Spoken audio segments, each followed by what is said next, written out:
नमस्ते। सोचिए, कभी कभी सबसे ज्यादा डर उन चीजों में छिपा होता है जो हमें रोज दिखती हैं। मतलब ताश के पत्ते, एक पुराना वीडियो टेप या फिर एक शांत सा दिखने वाला पेड़। आज हम ऐसी 3 कहानियों की दुनिया में चलेंगे और देखेंगे कि कैसे साधारण सी दिखने वाली चीजें असल में मौत का बुलावा बन जाती हैं। तो सवाल ये है कि क्यों कुछ चीजों को अकेला छोड़ देना ही बेहतर होता है। शायद इसलिए क्योंकि कुछ दरवाजे बंद ही रहें तो अच्छा है ना। देखिए, हर चीज के पीछे एक कहानी होती है और कुछ कहानियां सुनने या जानने के लिए नहीं होती। कभी कभी एक छोटी सी जिज्ञासा एक ऐसी गलती बन जाती है जिसे सुधारने का दूसरा मौका कभी नहीं मिलता। तो चलिए शुरू करते हैं हमारी पहली कहानी से। ये कहानी है 4 चचेरे भाई बहनों की। वो निकले तो थे एक मजेदार रोड ट्रिप पर, लेकिन उन्हें क्या पता था कि ये सफर उनकी जिंदगी का सबसे भयानक और आखिरी सफर बन जाएगा। तो होता क्या है, सब कुछ शुरू होता है एक खराब गाड़ी से। बस गाड़ी खराब हुई और वो लोग एक सुनसान अनजान जगह पर फंस गए।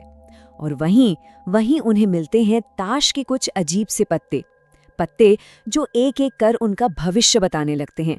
और जानते हैं क्या, हर अगली भविष्यवाणी के साथ मौत का साया और भी गहरा होता जाता है, जब तक कि आखिरी पत्ता नहीं खुल जाता। तो कहानी कुछ यूं है कि उनकी कार एक वीरान रास्ते पर दम तोड़ देती है। अब क्या करे? तो राधिका उनमें से एक पास के एक पुराने बंद से घर के बाहर टहलने लगती है और बस वहीं उसे ताश की एक गड्डी मिल जाती है। वो तो बस खेल खेल में उसे उठा लेती है, ये सोचे बिना, ये जाने बिना कि उसने अपनी किस्मत का सबसे खतरनाक पन्ना खोल दिया है। फिर उसी रात जब राधिका उन पत्तों को जरा गौर से देखती है तो उसकी तो जैसे सांसें ही अटक जाती हैं। क्यों? क्योंकि उन पत्तों पर बनी तस्वीरों में उनके दिन भर की पूरी कहानी छपी हुई थी। गाड़ी का खराब होना, रास्ते में एक बिल्ली का एक्सीडेंट, सब कुछ ठीक वैसे का वैसा। अब सोचिए, उसके जहन में बस एक ही खौफनाक सवाल घूम रहा होगा, अगला पत्ता क्या दिखाएगा? और फिर जो अब तक सिर्फ एक डर था वो हकीकत में बदलने लगता है। एक के बाद एक पत्ते खुलते हैं और सच होते जाते हैं। पहले बिल्ली का एक्सीडेंट, फिर दादी की अचानक मौत की खबर, और उसके बाद खेतों में एक विशाल अजगर से सामना। मतलब ये साफ था, ये पत्ते उनका भविष्य नहीं बता रहे थे, बल्कि उनकी मौत का फरमान लिख रहे थे। तो जब उन्हें ये यकीन हो जाता है कि वो एक जानलेवा श्राप में बुरी तरह फंस चुके हैं, तो जाहिर है वो वहां से भागने की कोशिश करते हैं।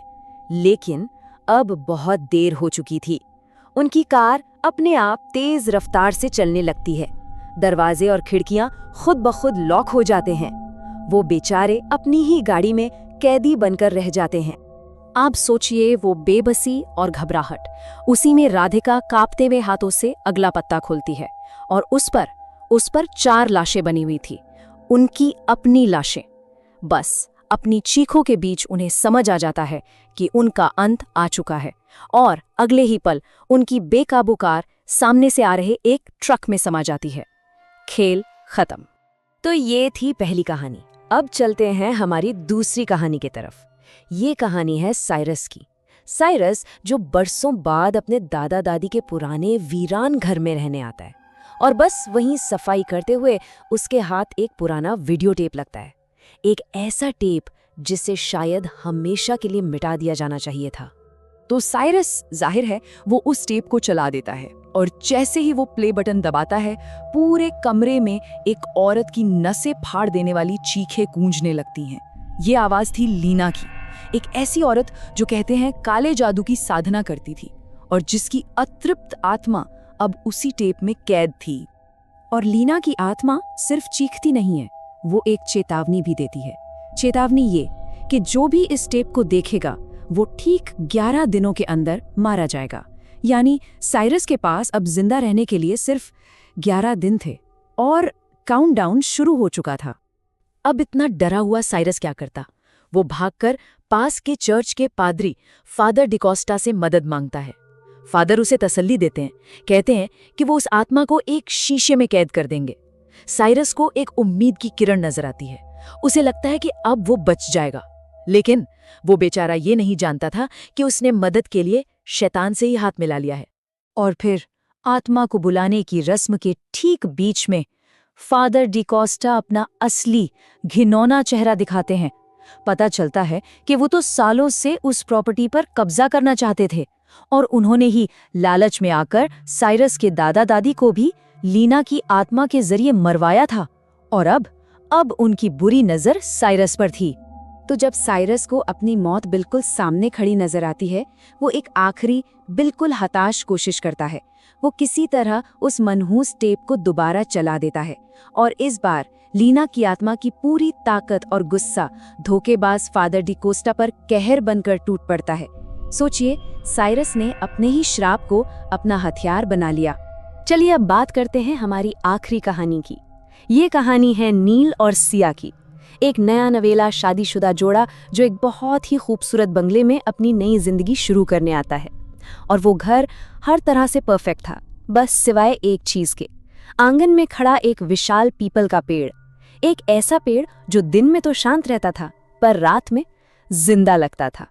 उस घर में आने के कुछ ही दिन बाद नील महसूस करने लगता है कि उसकी सिया बदल रही है। जो सिया पहले इतनी शर्मीली और शांत थी, अब वो कहीं ज्यादा आक्रामक और रहस्यमयी हो गई थी। उसकी आंखों में एक अजीब सी चमक रहती थी। नील को लगने लगा था जैसे वो अब सिया है ही नहीं, बल्कि सिया के अंदर कोई और बस गया है। और उधर नील दिन ब दिन कमजोर और बीमार पड़ता जा रहा था।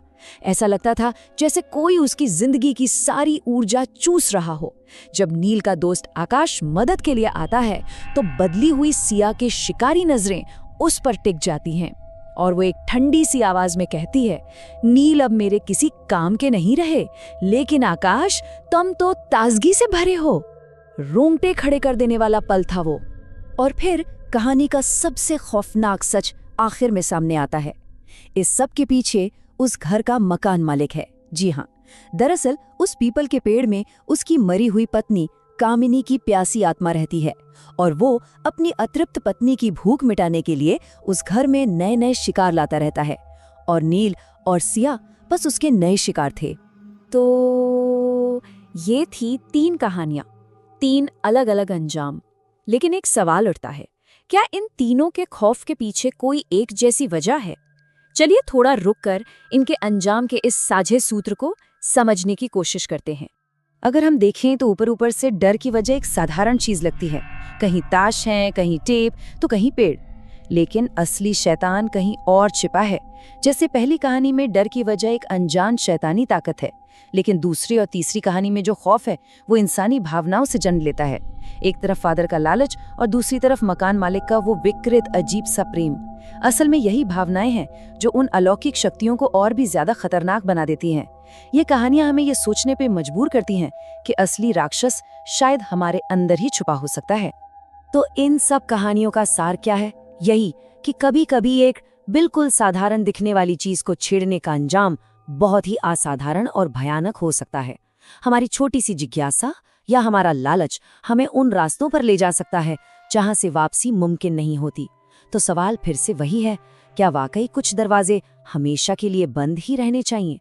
तो अगली बार जब भी किसी सुनसान जगह पर कोई भूली बिसरी चीज नजर आए तो उसे उठाने से पहले बस एक पल के लिए जरूर सोचिएगा, क्या पता कि वो सिर्फ एक चीज ना हो बल्कि एक बुलावा हो, एक ऐसे खेल का जिसका अंत सिर्फ और सिर्फ मौत है।